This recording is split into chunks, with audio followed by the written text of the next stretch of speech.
तो कमोडिटी बाजार को लेकर जागरूकता बढ़ाने के लिए 18 और स्वदेश की ये खास पेशकश थी। कमोडिटी की ABCD और रोज की तरह विश्वमोहन हमारे साथ जुड़ गए हैं आपको गाइड करने के लिए, आपको कमोडिटी बाजार से अवगत कराने के लिए। विश्वमोहन बताइए आज का क्या है टॉपिक?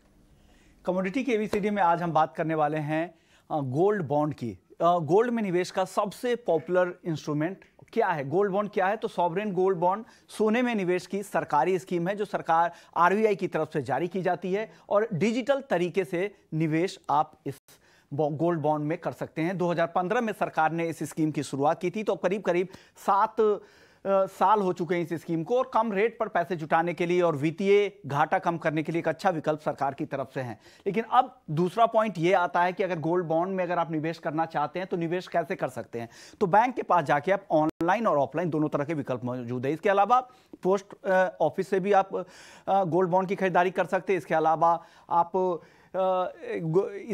स्टॉक एक्सचेंज BSE और NSE के प्लेटफॉर्म के जरिए भी गोल्ड बॉन्ड की खरीदारी कर सकते हैं। स्टॉक होल्डिंग कॉर्पोरेशन के जरिए खरीदारी कर सकते हैं और जब आप खरीदारी करते हैं गोल्ड बॉन्ड की तो आप या तो फिजिकल तौर पे सर्टिफिकेट ले लें या फिर आप इसके डीमैट फॉर्म में भी ले सकते हैं, जिसकी ट्रेडिंग आप एक्सचेंज के प्लेटफॉर्म की कर सकते हैं। अब निवेश सीमा की बात करें तो मिनिमम 1 ग्राम में आप निवेश कर सकते हैं और अधिकतम जो सीमा होती है वो 4 किलो के लिए होती है इंडिविजुअल के लिए, जबकि ट्रस्ट के लिए इसकी अधिकतम सीमा कुछ ज्यादा होती है, वो है 20 kg के आसपास के लिए, जो एक पूरे वित्त वर्ष के दौरान के लिए निवेश सीमा है। अब होता है कि इसमें रिटर्न कैसे आएगा, क्या कैसे कैलकुलेट होगी, इसके फायदे क्या? तो सबसे बड़ा फायदा यह है कि गोल्ड का एकमात्र ऐसा इंस्ट्रूमेंट है जहां पर फिक्स तौर पर आपको 2.5% सालाना ब्याज दिया जाता है और यह ब्याज सीधे आपके खाते में क्रेडिट होते हैं।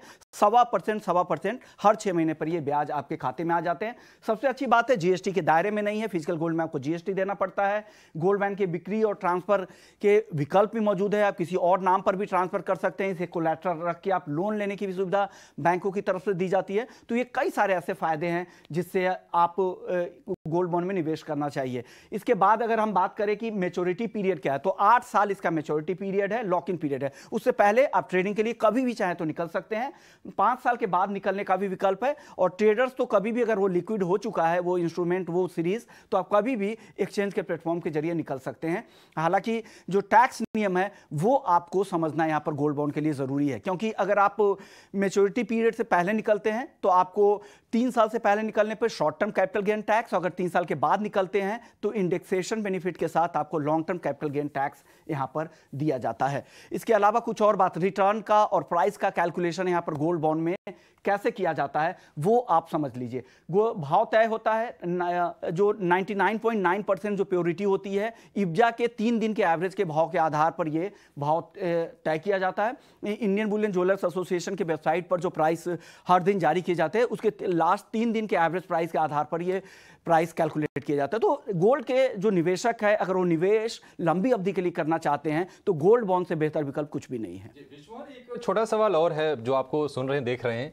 आपने थोड़े दिन पहले गोल्ड ETF के बारे में बताया था।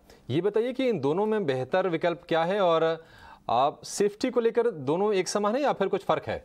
देखिए, सेफ्टी को लेकर तो चिंता नहीं, वहां भी सेबी रेगुलेटर है, हालांकि म्यूचुअल फंड हाउसेस वहां पर मैनेज करती है। ये पूरी तरह से सॉवरेन गारंटी है, भारत सरकार की तरफ से जारी की जाती है। लेकिन यहां पर सबसे बड़ा फायदा यह है कि दोनों गोल्ड प्राइस को ही ट्रैक करते हैं। रिटर्न गोल्ड की कीमतों के आधार पर ही आपको मिलने वाले हैं। जब भी आप रिडीम करेंगे तो गोल्ड के प्राइस पर ही नहीं करेंगे, लेकिन यहां पर फिक्स आपको 2.5% का ब्याज मिलता है जो किसी भी गोल्ड के और इंस्ट्रूमेंट में नहीं मिलता है। भले ही रिटर्न मिले ना मिले, गोल्ड में 2.5% सालाना ब्याज सेविंग के आसपास का तो आपको हर महीने आएगा ही, और गोल्ड में जो अगर भाव बढ़ गए तो वो कमाई अलग। ठीक, सोने की बात होगी।